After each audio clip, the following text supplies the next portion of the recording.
रास्ता देकर के राकेश आप स्वागत करें गुलाब देवी जी का। जोरदार तालियां हो जाए।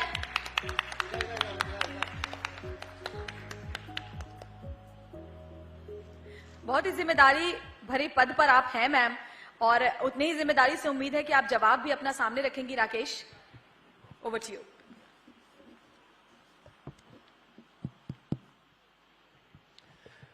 Thank you Shweta and Shweta. Times Now Navbharat पर आप सभी का बहुत बहुत स्वागत है। लखनऊ में मौजूद हैं और नवनिर्माण मंच पर जब नवनिर्माण की बात आती है, नए भारत की बातचीत होती है, तो बहुत जरूरी है कि भविष्य की बात की जाए। और भविष्य तय होता है युवाओं से, भविष्य तय होता है वो बच्चे जो आगे चलकर भारत की तकदीर लिखेंगे, भारत का भविष्य लिखेंगे। और उसमें सबसे महत्वपूर्ण ये हो जाता है कि उनकी एजुकेशन कैसे हो रही है। गुलाब देवी जी हमारे साथ मौजूद है, जिनके पास इंडिपेंडेंट चार्ज है सेकेंडरी एजुकेशन का। बहुत बहुत स्वागत है मैम आपका यहां पर टाइम्स नाउ नवभारत के इस मंच पर। और पहला सवाल तो यही है, चूंकि आगे एग्जाम्स हैं, बोर्ड एग्जाम्स हैं, और एक बड़ी चुनौती यह है कि नकल विहीन परीक्षा कैसे हो जाए, परीक्षा बेहतर तरीके से कैसे हो जाए। तो इसके लिए आप लोगों की क्या तैयारी? चुनौती व्यक्ति की भावनाओं की चीज है। पहले यही उत्तर प्रदेश था जिसमें ठेके पर नकल होती थी। कुछ विद्यालय ऐसे थे जहां पर ना कोई अधिकारी जाता था, ना कोई प्रशासन जाता था, खुले रूप में नकल होती थी। पूरी सूचियां बनती थी कि हाई स्कूल में इतने बच्चों को पास होना है और इंटर में इतने बच्चों को पास होना है। पिछली बार वैसे तो जब से माननीय योगी जी की सरकार आई है तब से इतनी बड़ी सख्ती कर दी गई है कि कहीं पर भी यदि कोई भी चेष्टा करता है नकल करने की या करवाने की तो तुरंत उसको गिरफ्तार किया जाता है और जेल भेजा जाता है। विगत वर्ष में लगभग 56 लाख से ऊपर बच्चे बैठे थे। कितने शांतिपूर्ण तरीके से परीक्षा हुई। 14 दिन में परीक्षा पूर्ण हो गई और 12 दिन में रिजल्ट आ गया इतनी बड़ी परीक्षा में, और कहीं पर हवा भी नहीं लगी, पत्ता भी नहीं हिला। और इस बार भी मैं आपको बताना चाहती हूं कि जो व्यवस्था पिछले साल की गई थी उससे भी अच्छी व्यवस्था इस बार की गई है।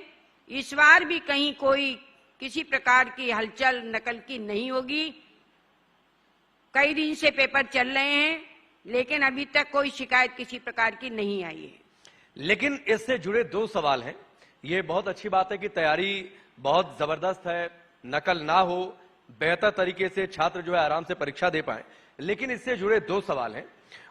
पहला सवाल यह है कि अभी एक भर्ती परीक्षा हुई, पेपर लीक हो गया और विपक्ष इसको मुद्दा बना रहा है। इस बात को ध्यान में रखते हुए क्या तैयारी है?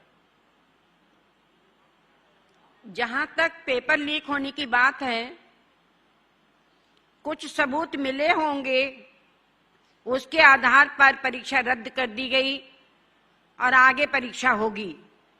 लेकिन मैं तो बच्चों की जो हाई स्कूल और इंटर की परीक्षा की बात है उसको भगवान के भरोसे पर और शिक्षा विभाग के अधिकारियों की कर्तव्य निष्ठा पर, उनकी मेहनत पर, उनकी लगन पर यह आपको विश्वास दिला सकती हूँ कि माननीय मुख्यमंत्री जी की जो जिज्ञासा है, जो उनकी इच्छा है, जो उनकी भावनाएं हैं, उसके आधार पर नकल विहीन परीक्षा होगी।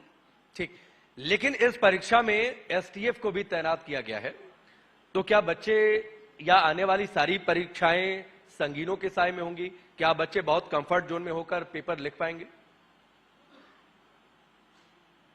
जब एक समय निर्धारित किया गया है तो ये योग्य बच्चे हैं, वो अपनी मेहनत और लगन के साथ में परीक्षा देंगे और उसमें सफलता प्राप्त करेंगे।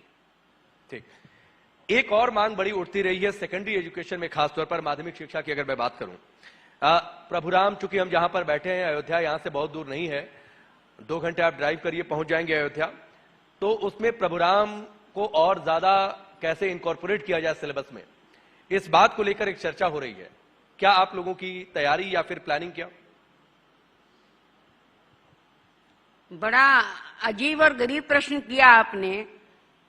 भगवान राम के बारे में जो सबके हृदय में विराजमान है और उन्हीं की नियति है कि ये संसार बना है और ये संसार संशय से भरा हुआ है। यहाँ बुद्धिजीवी लोग बैठे, ये संसार किससे भरा हुआ है? संशय से भरा हुआ है, संदेह से भरा हुआ है, भ्रम से भरा हुआ है। इतने पर भी सबके हृदय में रघुनाथ जी बैठे हैं, राम जी बैठे हैं, उनके बारे में कुछ भी तर्क करना मैं समझती हूँ ये योग्यता नहीं होगी। ये सवाल असल में आधा था, अब मैं इस सवाल को पूरा करता हूं।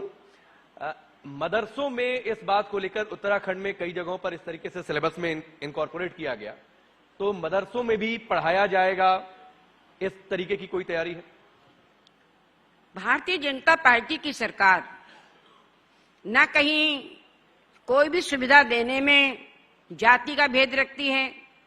सभी प्रकार की सुविधाएं सभी जातियों के लिए, सभी धर्मों के लिए, सभी वर्गों के लिए और सभी संप्रदायों के लिए मिल रही हैं। जब सभी सुविधाएं उनको मिल रही हैं तो हम चाहते हैं कि पढ़ाई में भी एक रूपता होनी चाहिए। सभी बच्चे हमारे डॉक्टर बने, सभी हमारे इंजीनियर बने, सभी हमारे वकील बने, सभी हमारे शिक्षक बने। तो मदरसों में भी एनसीईआरटी का सिलेबस और प्रभुराम नहीं, हमने बताया कहीं कोई भेदभाव नहीं किया जाएगा। जब किसी सुविधा में कोई भेदभाव नहीं है, जितनी भी हमारी योजनाएं चल रही हैं उनमें किसी भी जाति और धर्म का भेदभाव नहीं है, तो शिक्षा में भेदभाव क्यों किया जाएगा? ठीक, इससे जुड़ा एक और सवाल, चूंकि जब अयोध्या की बातचीत होती है, प्रभुराम की बातचीत होती है, राम मंदिर की बातचीत होती है, तो उससे पहले बाबरी का भी अस्तित्व था, मुगल शासनकाल की बातचीत होती है। एक खबर जिसको लेकर बड़ी चर्चा हुई, उस पर काफी सारे बयान भी आए कि सिलेबस से मुगल बादशाहों को हटाया जा रहा है या फिर वो चैप्टर्स कम किए जा रहे हैं, इस्लाम का उदय या मुगल शासक जब आए। श्री अयोध्या में भगवान राम का ही जन्म हो सकता है, ना कि मोहम्मद साहब का। तो इसमें यदि ये कहा जाए कि यहाँ पर ढांचा था या यहाँ पर उनकी मस्जिद थी, ये केवल काल्पनिक है। और विगत समय में जो सभी के स्वाभिमान को गिराने के लिए, सभी को अपमानित करने के लिए, हम लोगों के माथे पे एक कलंक का टीका लगाने के लिए हिंदुत्व पर जो भी किया गया था, आज उसकी समाप्ति की जा रही है। और किस आधार पर? कानून के आधार पर की जा रही। वैसे नहीं, वैसे तो बहुत जगह ऐसी हैं जहां आज भी इस प्रकार से अवैध रूप से मस्जिदों का निर्माण किया गया है, वहां नमाज पढ़ी जाती है। लेकिन जो कानून कह रही है, ठोस आधार मिल रहे हैं, वहां पर कानून के आधार पर कार्रवाई की जा रही है। नहीं, सवाल सिलेबस को लेकर था। एनसीईआरटी ने कहा कि हम कम करेंगे, राज्य में भी ये लागू हो रहा है, मुगल शासक कम पढ़ाए जाएंगे।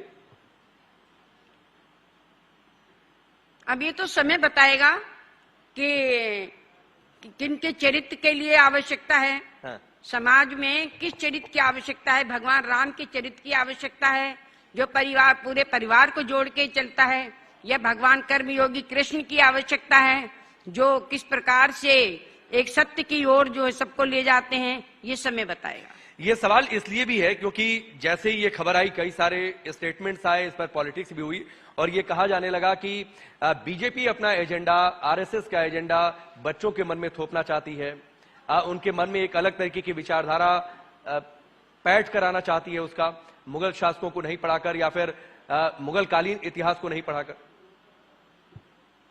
बच्चे अबोध होते हैं और सबसे बड़ी शिक्षा बच्चों के लिए उनके परिवार से मिलती है। जब वो देखते हैं कि मेरे घर में रामायण पढ़ी जा रही है, वो देखते हैं कि मेरे घर में इतने बड़े आयोजन हो रहे हैं, भागवत हो रही है, वो देखते हैं कि हवन हो रहा है, वो देखते हैं मेरी मम्मी सुबह उठ के दीपक जला रही हैं, धूप बत्ती लगा रही हैं, तो जिसके घर में जिस प्रकार का वातावरण होता है, बच्चे की मानसिकता में वही वातावरण आ जाता है और उसी के आधार पर, अपने संस्कारों के आधार पर वो अपना जीवन जीता है। एक चीज और है, चूंकि आप एजुकेशन डिपार्टमेंट देख रही हैं, टीचर्स पर बोझ बहुत ज्यादा है। आमतौर पर बातचीत करिए तो वो कहते हैं वर्कलोड बहुत ज्यादा है, कहीं भी ड्यूटी, कभी भी ड्यूटी लग जाती है। कुछ इसको लेकर सोचा जा रहा है? कोई व्यक्ति ऐसा नहीं है जिसके ऊपर वर्कलोड ना हो, लेकिन किसी भी कार्य को यदि व्यवस्था से किया जाता है, हम लोग सुबह उठते हैं 5 बजे, रात को 11:30-12 बजे से पहले नहीं सो पाते। अगर ऐसे ही सोचे कि वर्कलोड बहुत है, लेकिन वो व्यवस्था में होता है। हमें यहाँ आना था, आधा घंटा रास्ते में जाम लगा, 1-1 मिनट भारी पड़ रहा था कि हमें टाइम से पहुंचना है। तो हम ये कहना चाह रहे हैं कि यदि व्यवस्था से जीवन जिया जाए तो कोई भी लोड नहीं होता, सब अपने कार्य को सुव्यवस्थित तरीके से करते हैं। मैं एक बार फिर से लौट कर आता हूं अपने पहले सवाल की ओर, क्योंकि हो सकता है चुनाव का समय है, आगे चुनाव में जाएंगे, 80 सीट जीतने की जिम्मेदारी है, चुनौती है, और पेपर लीक का मुद्दा बार बार उठाया जा रहा है विपक्ष के द्वारा। तो ऐसे पेपर लीक आगे ना हो, इसमें सख्त एक्शन हो, अगले 6 महीने में फिर से एग्जाम की बातचीत हो, इसके लिए क्या तैयारी है? नहीं, हमारी पूरी तैयारी रहेगी कि किसी प्रकार से पेपर लीक ना हो, और कोई प्रयास करेगा तो उसके लिए कानूनी कार्रवाई की जाएगी। एक चीज और है, ये सवाल प्रभुराम को लेकर ही, इस सिलेबस को लेकर ही, क्योंकि जैसे ही ये खबर आई, जो मैं मदरसों का जिक्र कर रहा था, ये बार बार ये कहा जाता है कि एजुकेशन को आप बीजेपी हथियार बना रही है अपना एजेंडा फैलाने के लिए। ये बहुत संकुचित चीज है। शिक्षा इतना व्यापक है, शिक्षा का क्षेत्र, कि उसको किसी का मुद्दा नहीं बनाया जा सकता।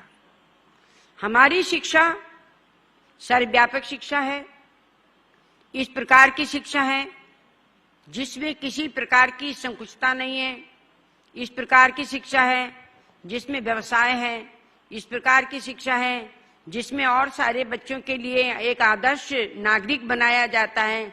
तो शिक्षा से व्यक्ति संकुचित नहीं होता, शिक्षा से व्यक्ति एक व्यापक दृष्टिकोण रखता है और समाज का दार्शनिक बनकर उस समाज के सामने आता है।